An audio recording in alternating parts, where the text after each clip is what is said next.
Olá, pessoal, nós estamos aqui mais uma vez no Papo 68, uma conversa descontraída do movimento Geração 68, mas uma conversa bastante séria, sempre lembrando dos fatos que ocorreram para que a gente nunca mais esqueça, para que nunca mais aconteça, não é verdade? E hoje nós vamos conversar aqui com o Marcelo Schweire, o turco. O Marcelo, ele é engenheiro, é professor e trabalha em projetos de desenvolvimento sustentável. Ele era estudante da USP, né, e da física nos anos de chumbo. Então, tem muita história para contar. E ontem, faz 50 anos da primeira prisão dele. Hoje, a Cecília, que está sempre conosco aqui, ela não está presente, ela está voltando de viagem da Europa, depois já temos uma série de entrevistas e debates, bate-papos para serem gravados.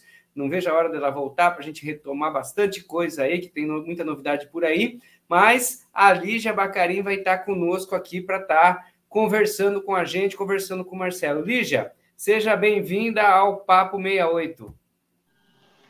Saudações fraternas a todos e todas. Então, eu sou a Lígia, faço parte do grupo de mídias do G68, professora de História, e extremamente importante esse Papo 68 de hoje, porque o resgate histórico da ditadura civil, empresarial e militar brasileira é fundamental na luta pela reparação, pela memória e pela justiça desse período histórico, uma vez que, dentro dos países da América Latina, o Brasil foi aquele que não fez essa resgatação histórica.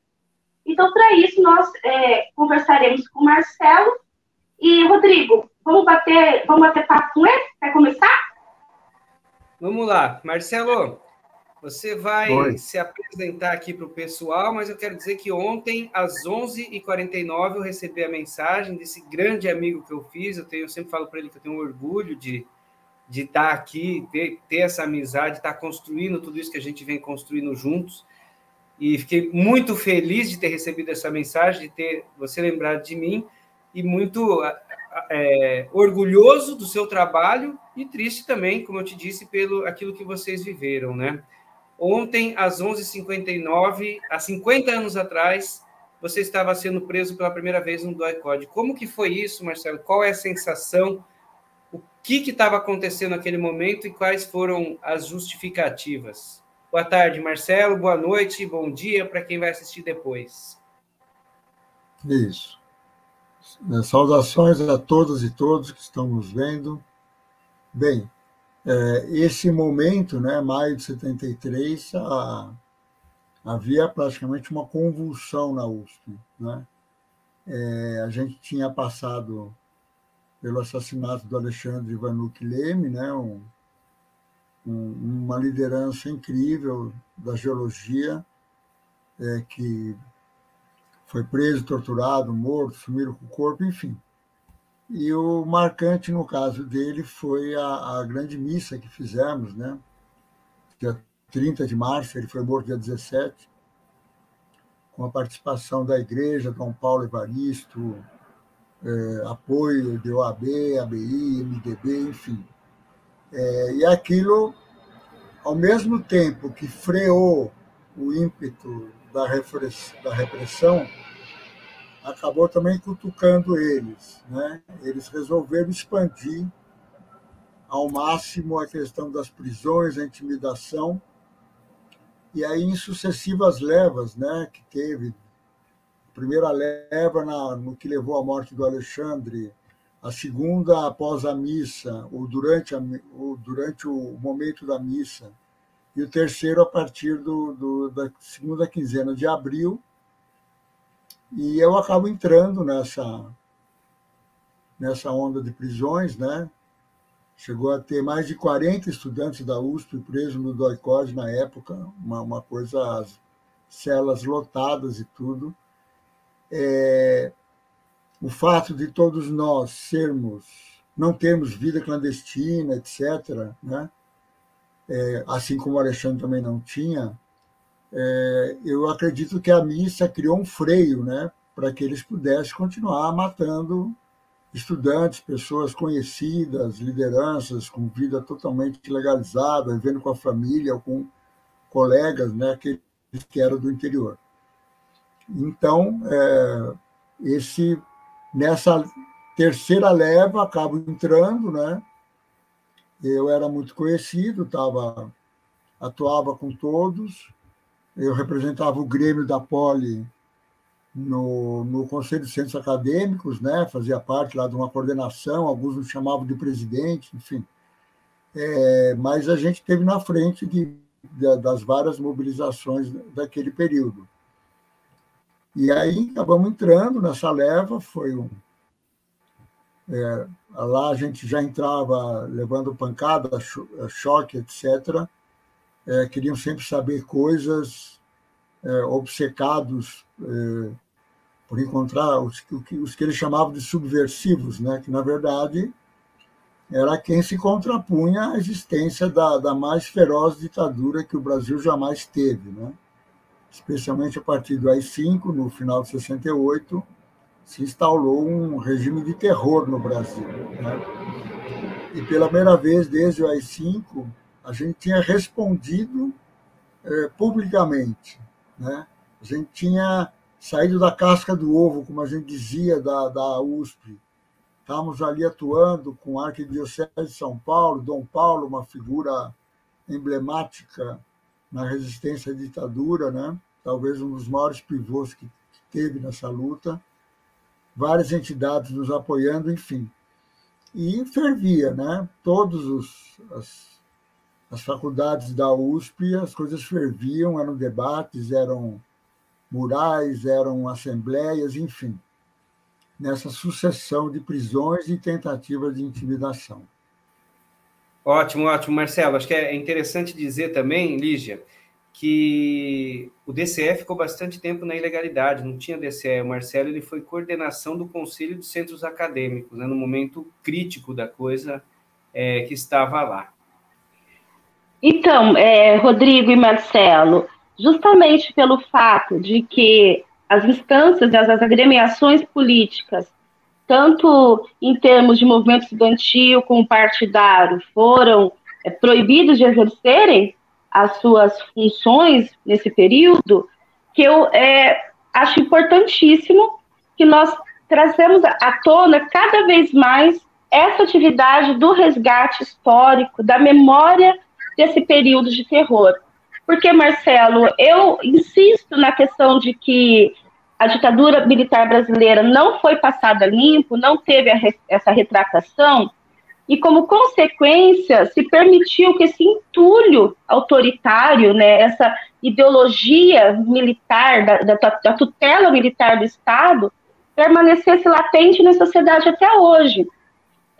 Haja visto o que aconteceu nos últimos 4 anos do ex-governo que nós vivemos e da tentativa de golpe do início do ano, do dia 8 de janeiro. Então, eu gostaria que você comentasse um pouquinho conosco se, de certa forma, essa tutela militarizada que o Estado brasileiro possui não naturalizou essa violência de Estado. Ou seja, se nós tivéssemos lá atrás feito essa reparação histórica, responsabilizado esses criminosos que agiram no período ditatorial, hoje nós não teríamos uma concepção diferente do que é a ação dos militares no Estado brasileiro. O que você pensa a respeito disso, Marcelo? Bom, veja, eu tenho uma visão bem minha, tá? Na verdade, a gente viveu, se você pensar que entre esses acontecimentos de 73, e que também se propagaram, 74, 75, 76, em menor escala, quando há uma mudança, né, de guarda dentro do regime, né? Entre esse momento e o momento do fim da ditadura foram 10 anos. Historicamente, não é um período tão longo, né? Quer dizer, conseguiu-se avançar demais.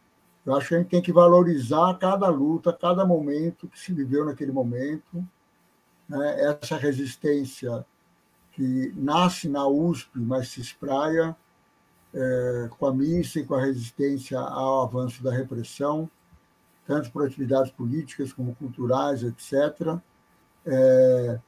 vai se desdobrando, o movimento estudantil da USP se reorganiza no DCE já em 76, quer dizer, só 3 anos depois. Em 77, o movimento vai às ruas com uma outra estratégia, uma estratégia de não violência, né, que é uma coisa central.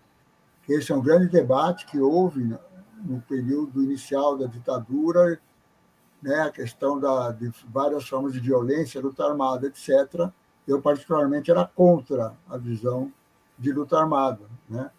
A resistência era necessária, mas ela, se fosse feita descolando da sociedade, seria um desastre, né?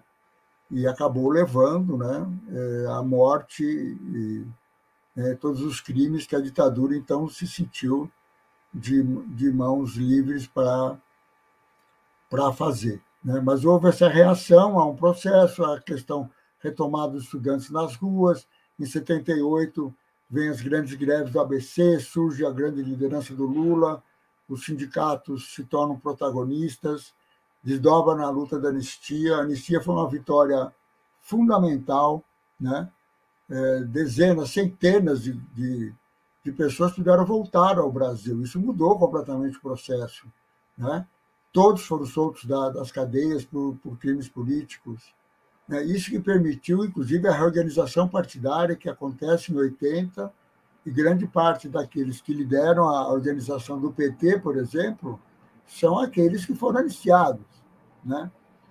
Enfim, o que eu quero dizer é o seguinte: depois há o grande movimento das diretas já, em 84, e, finalmente, a ditadura perde totalmente as condições de governabilidade, né?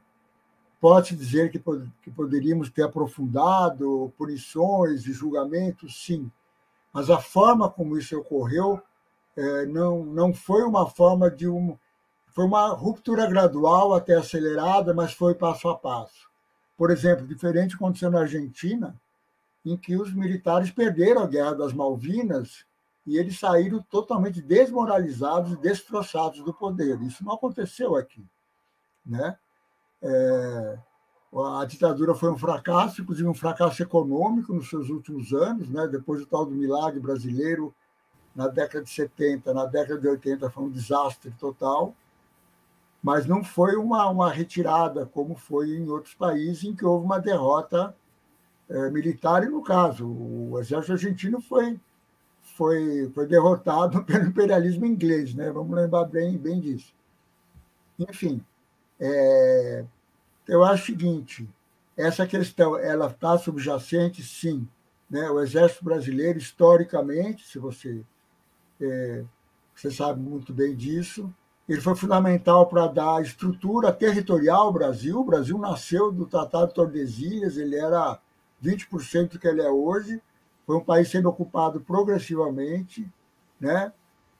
Por explorações, etc., e teve um momento que, na independência, na formação do primeiro império, segundo império, em que as Forças Armadas foram vitais e elas ocuparam um espaço de poder enorme. Inclusive, a passagem para a República é um golpe dos militares contra o imperador. Independente da gente ser contra a monarquia, foi um golpe, né? Enfim, eles sempre tiveram presentes. Essa é uma coisa histórica que tem que ser mexida, mas ela não é só mexida por punições que agora, se a gente for punir quem cometeu os crimes na década de 70, 90% está morto, né? É uma questão de uma mudança cultural mais profunda na sociedade e também nos militares. Afinal, qual é o papel deles, né? Quando a gente vê a Amazônia tomada pelo crime organizado em várias dimensões, a gente pergunta: mas cadê as Forças Armadas que, durante todo esse tempo, não defenderam o território nacional? A Amazônia hoje é um território invadido, né, por bandidos de todas as espécies. Então, essas coisas nós temos que cobrar firmemente, porque esse é o único papel que existe para as Forças Armadas de um país que não entra em guerra há mais de 100 anos, né? Teve aquela coisa na Itália e tudo, mas foi uma coisa pequena perante a dimensão da Segunda Guerra Mundial. Enfim, eu acho que também tem que se colocar qual é o papel que se espera das Forças Armadas, né, em termos de profissionalismo, em termos de cultura, né, não aprenderem só uma versão enviesada do que é a geopolítica, do que é a Constituição, a bandeira nacional, todas essas coisas que eles prezam tanto, mas que teve distorções gravíssimas ao longo da história, né? E isso já faz 150 anos, pelo menos. É uma coisa complexa de tratar isso. A questão o que eu vejo, a questão de punição hoje é mais objetiva, é o que ocorreu nos últimos anos, né? O que tem que se atacar, e isso é principalmente, lógico, o judiciário, mas também a pressão da sociedade, tem que punir exemplarmente todos os que cometeram crimes no desgoverno Bolsonaro e na tentativa de golpe de 8 de janeiro, né? Eu acho que essa é a missão maior, ela é a questão chave agora, porque, inclusive, a grande massa da sociedade, que nem tinha nascido na década de 70, o que ela conhece é essa realidade agora, e nós temos que trabalhar com essa realidade atual, né? Levar um desgaste profundo, os agentes do arbítrio, da ditadura, da extrema-direita, e, como estão fazendo aqui hoje, relembrar o que aconteceu e atualizar, mas nós temos que atualizar esse conhecimento, nós temos que usá-lo na conjuntura atual, né? Ou seja, a extrema-direita tem que ser combatida de todas as formas, né? Ela é um risco latente para o país, ela não é só questão militar, é uma questão ideológica profunda que se espalhou na sociedade brasileira. E esse é um risco complicado, né? Porque ela se manifestou, inclusive, eleitoralmente. Ela ganhou uma eleição presidencial e perdeu a segunda por um esforço gigantesco do qual todos nós fizemos parte. Marcelo, eu estava lembrando aqui, tem um presente que você me deu que eu guardo com muito carinho, que é o cálice, né? E quando eu li ele, eu não sei se foi dessa primeira prisão, eu gostaria que você falasse sobre isso. Duas coisas. A primeira, eu queria que você contasse como que foi ali, né? Se teve tortura logo da primeira, o que eles queriam saber, o que eles perguntavam para você, né? Se eles já sabiam informações, se alguém já tinha deletado ou não, se eles queriam que você deletasse alguém, né? Se eles tinham informação sobre você, tudo isso daí. Contasse aquilo lá dentro mesmo, como que foi lá dentro. E daí eu gostaria também que você contasse duas curiosidades, porque o pessoal sempre gosta de saber essa questão, entre aspas, dos bastidores, né? A primeira foi nessa vez que te pegaram na frente da sua casa, a hora que você estava chegando com o Fusquinha, porque várias vezes no livro fala do Fusquinha, você levando e tal. E a segunda, se foi também nessa vez que ocorreu a história da sua avó, se foi contar para o pessoal aí também, tá? Isso é importante, porque o pessoal gosta também de ouvir. Não, as duas vezes foi no Fusquinha, tá? Só que essa primeira vez eu estava sozinho, eu tinha voltado de uma assembleia, de uma reunião lá do Conselho de Centros Acadêmicos. Cheguei tarde da noite, eu lembro a cena até hoje, né? Eu paro o carro quase em frente de casa, eu saio andando, de repente aparece nos muros da casa vizinha 4 caras com armas, metralhadoras, cambal. Perguntaram, você que é o Marcelo Turco, né? Também sabiam o meu apelido, e aí me cataram, me jogaram no porta-mala do camburão, né? Eram veraneios, né, que eles usavam na época, e lá fomos nós, e lá realmente a gente entrava apanhando, né? Em cima de todo tipo de tortura, choque, pau de arara, cadeira do dragão, enfim. Eles já tinham todo um esquema ali para torturar, para agredir e eventualmente matar mesmo, né? Os que eles consideravam os subversivos, aqueles que se contrapunham àquela extrema ditadura. Sim, bom, de alguma maneira eles sabiam, né? Eu tinha a posição mais visível do movimento estudantil da USP, né? Presidente do Conselho de Centros Acadêmicos. Eu andava de escola em escola nesse período, em várias assembleias. A gente ia, eu ia não só na da Poli, que era a minha escola principal, mas em todas as outras. Enfim, mas já entrou ali com um tipo ali de delação, né? De que eu conhecia o então presidente da UNE, né? Era o vice-presidente eleito em Biúna, em 68, assumiu como presidente quando o Jean-Marc, né, foi exilado, e estava totalmente clandestino, e a gente realmente dava um suporte a ele. Acabou se transformando num grande amigo também, uma figura extraordinária, um dos melhores seres humanos e lideranças políticas que eu conheci, né? Depois a gente vai falar, ele acaba morrendo também em 73, mas em outubro, né? Mas eles estavam atrás do Onestino Guimarães, que tinha assumido como presidente da UNE, então totalmente na clandestinidade. O Onestino, na verdade, era o vice do Jean-Marc, que tinha sido eleito no Congresso de Biúna em 68.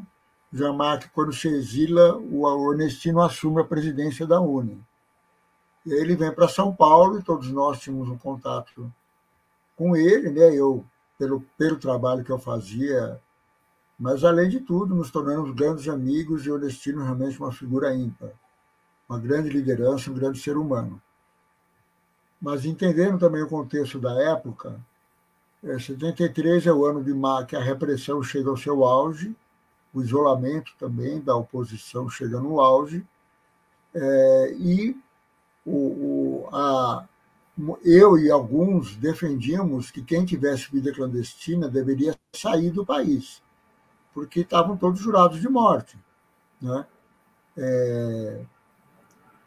Enfim, isso alguns concordaram, muitos não, né? E havia casos de colegas, né, que eu identifiquei, fui atrás do Onestino e falei o seguinte: precisa tirar algumas pessoas do país. Elas estão muito pressionadas, numa situação terrível. Muitos companheiros, especialmente com vida clandestina, estavam numa situação física e emocional muito grave, e eu defendia que eles fossem, de alguma maneira, tirados do país, né?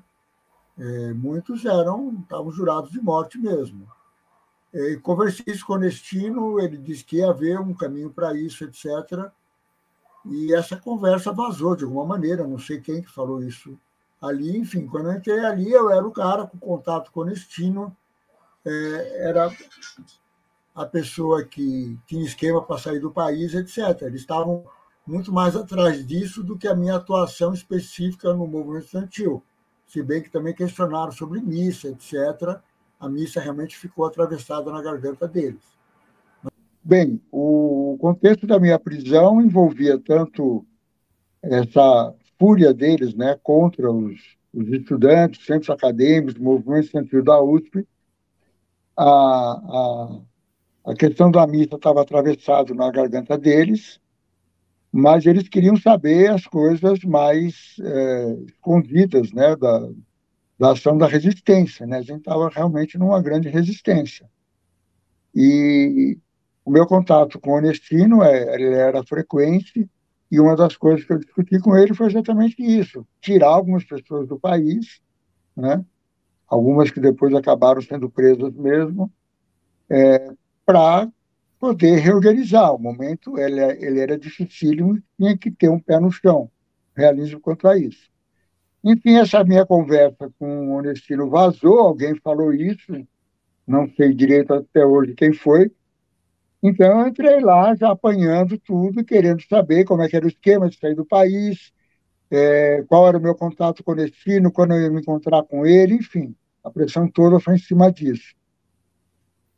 E aí, eu tive que me virar, né? Eu tive que inventar uma história para poder desviar a ação deles e também dar um tempo para que as pessoas soubessem que eu estava preso, né? Minha família não tinha visto nada, ninguém sabiam onde eu estava, eu era um sumido. E muitos companheiros e colegas da universidade também não sabiam. Então, a ideia que eu lancei foi o seguinte: não, o conto eles realmente tem algumas pessoas da Uni, eu não sei direito o nome, etc., que entram em contato comigo por telefone. Eles me ligam em casa. Vamos lembrar que na época não tinha celular, não tinha nada disso, né? Então, o telefone era aqueles aparelhões antigos, etc., analógicos, enfim. Aí acabou dando muito certo, eles me levaram para casa, 2 dias, aquela coisa, a família receber cafezinho, biscoito, relação humana, enfim. Acabou amenizando algumas coisas para mim, mas lógico que ninguém ligava, porque o esquema não queria ter sido esse mesmo, né? Ninguém ligava, era uma história. Aí eles ficaram desconfiados, me levaram, aí apanhei mais quando eu voltei de que eu tinha inventado, etc. E aí a minha avó, Vitória, né, mãe da minha mãe, uma pessoa com quem eu tinha uma relação maravilhosa, era muito esperta, ela liga para eles e fala: olha, alguém ligou, melhor vocês trazerem ele aqui de novo para atender, porque a pessoa ficou de ligar de novo. E foi uma bênção isso, né? Porque aí acabou confirmando a minha história. Eu fui de novo para casa, viram que eu estava bem, etc. Ninguém ligou, né? Ninguém ia ligar mesmo, enfim. Isso acabou sendo uma maneira de driblar, né? E uma questão que era relevante na época. Muitas pessoas que estavam na resistência não estavam preparados para ser presos, né? Eu tinha tido muitas conversas sobre isso. Tem uma pessoa que eu quero destacar, que vocês conhecem bem, né? Particularmente você, Rodrigo, que é o Ricardo Azevedo. Eu fiquei um dia conversando com o Ricardo Azevedo, uma pessoa muito sábia, muito inteligente, preparada, sobre o que seria enfrentar, né, a repressão. E entendeu que o conceito era o seguinte: a nossa luta política continuava, mas num outro território, um território extremamente complicado, onde a gente estava vulnerável. Então, tinha que usar inteligência, esperteza, desviar as coisas, né, alguns princípios básicos, preservar os colegas, mas também se preservar, né? Porque se a gente não se preservasse, a gente acabaria se enfraquecendo com a tortura chegando numa posição limite, né? Então, a questão de ter defesas, né, que foi uma dessas ideias que eu tive com essa invenção minha aí, de criar um bolsão de oxigênio, né, e que dificultasse que aquela ação contra mim ficasse totalmente clandestina, né? Eles tiveram que me levar em casa, etc., dar as caras, mostrar quem eles eram, enfim. Houve várias outras formas, mas essa foi o que aconteceu ali no momento e teve um efeito extremamente positivo. Eu acho sensacional essa passagem, a sacada, né? Não, os caras ligavam para mim. Olha, não tem celular na época, tem que ir lá no telefone fixo, aí para casa. Biscoitinho, cafezinho, todo mundo. Eu fico imaginando os milico ali, a avó fazendo sala, os caras esperando ligar. Chega a noite, vira amanhã. Não, minha avó teve requintes assim. Uma hora lá em casa, ela me catou. Deixa eu pentear seu cabelo, meu filho, você está muito penteado. Me levou no banheiro.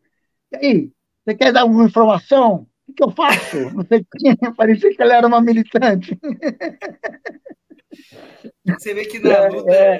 Nessas horas, os seres humanos aí, eles inventam, inovam, né? E aparecem essas coisas aí. Meu pai e minha mãe estavam mais paralisados, com muito medo, né, de me perder, etc. A minha avó não perdeu, talvez pela idade, pela sabedoria, ela não perdeu o rebolado e ela realmente agiu para ajudar. Exatamente, né? É muito interessante como essas histórias, né, do período de repressão, elas não foram devidamente contadas. Eu insisto nisso, sabe, Marcelo e Rodrigo, porque como professora de história, nós buscamos as documentações, as fontes primárias ou a história oral, para que possamos ter subsídio e tratar dessa temática com os estudantes, né? Porque para eles hoje é uma realidade muito, muito afastada do que é ser jovem hoje, né? O que é ser jovem hoje, os desafios da juventude, principalmente da juventude pertencente à classe trabalhadora hoje é uma, mas aquilo que vocês vivenciaram, a tensão, a repressão, a violência no período ditatorial tem assim uma nuance completamente diferente e muito afastada dessa garotada de hoje. Por isso que eu sempre insisto na questão do resgate documental da ditadura militar, né? Nós sabemos que, por exemplo, tem uma série de documentos que estão no Arquivo Nacional e no Arquivo de São Paulo, mas tem outros que sequer foram organizados nesses arquivos, né? Marcelo, você acha que não vou dizer descuido, mas essa imensa dificuldade em registrar esse conjunto, né, de situações, né, de pessoas que foram torturadas, mortas, exiladas, cercadas, essas histórias que você contou para a gente agora. Então, essa dificuldade faz com que a gente tenha uma história sem povo, porque é tão difícil hoje resgatar isso dentro de num amplo maior, assim, a gente trata dessas questões num nicho de pessoas ou que vivenciaram o período, ou pessoas que estão ligadas ao movimento sindical, aos movimentos partidários, à Comissão da Verdade, ou à academia.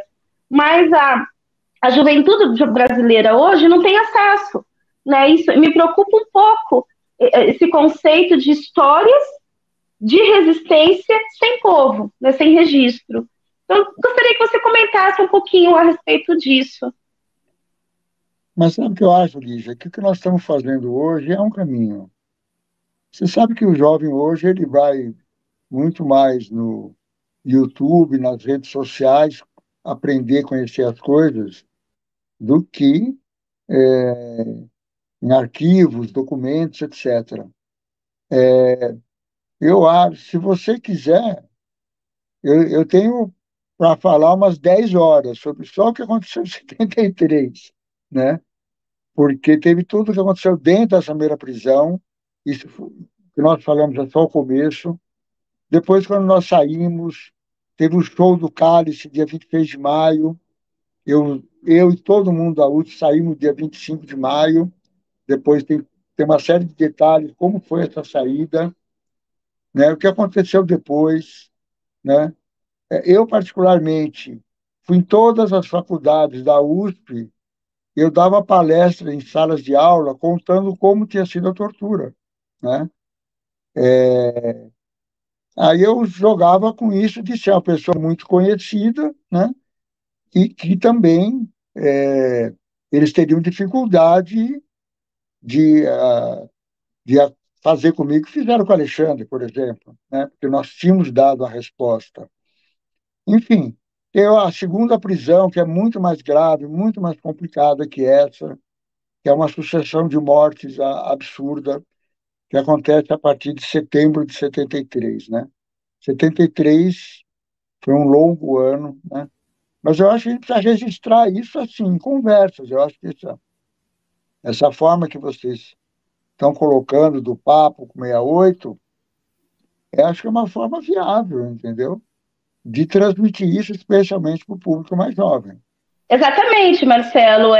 Por conta dessa preocupação de atingir essa garotada, né, esse público mais jovem, que o Geração 68 ampliou as suas mídias, né? Nós estamos agora com o Facebook, temos também o Instagram.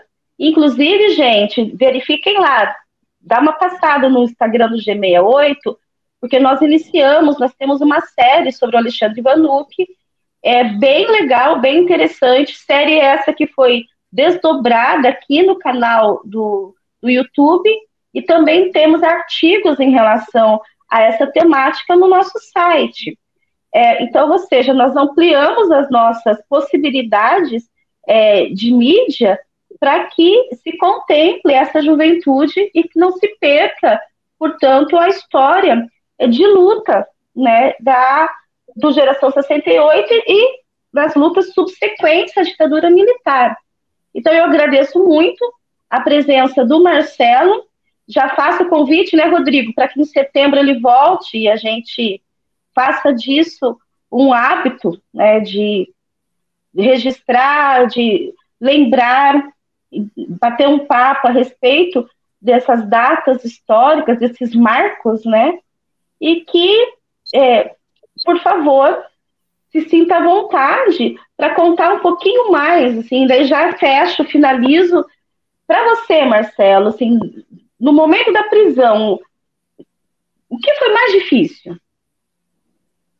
Eu queria passar para o Marcelo, como estamos com o tempo estourado daí, para já também, Marcelo, fazer as considerações finais. E queria reforçar o que ele já disse. Pessoal que está assistindo, entre nas nossas redes sociais, no Facebook, no Instagram. Eu vou deixar aqui na descrição do vídeo a nossa comunidade do WhatsApp. É só clicar no link para entrar, que ali vai estar recebendo nosso material, porque a ideia é essa.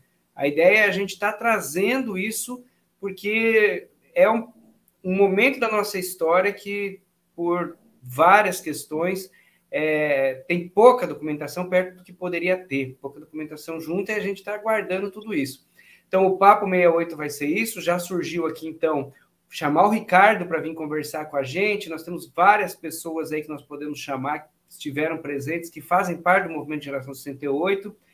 E nós temos lá várias iniciativas do canal também. O Debate Mulheres na Política, nós temos a série sobre o Alexandre Vanucci, vamos abrir agora uma série sobre os artigos do Jean Marc, que foi também presidente da UNE, né?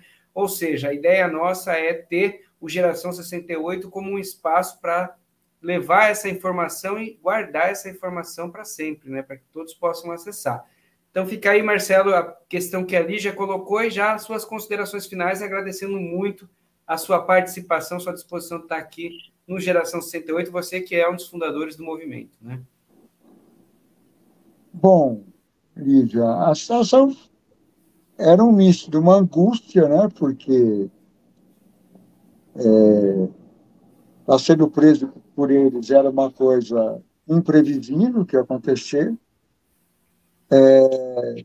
Um pouco de raiva também de ter sido pego, né?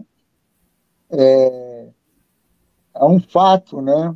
Eu acredito muito em empatia e telepatia, né? 5 colegas, todas mulheres, sonharam com a minha prisão na noite anterior. Todas vieram falar comigo, né? E eu, de alguma maneira, não, mesmo assim, achei que não ia acontecer, né? Eu brinquei com uma delas, falando, não, eu tenho o corpo fechado, não vão me pegar.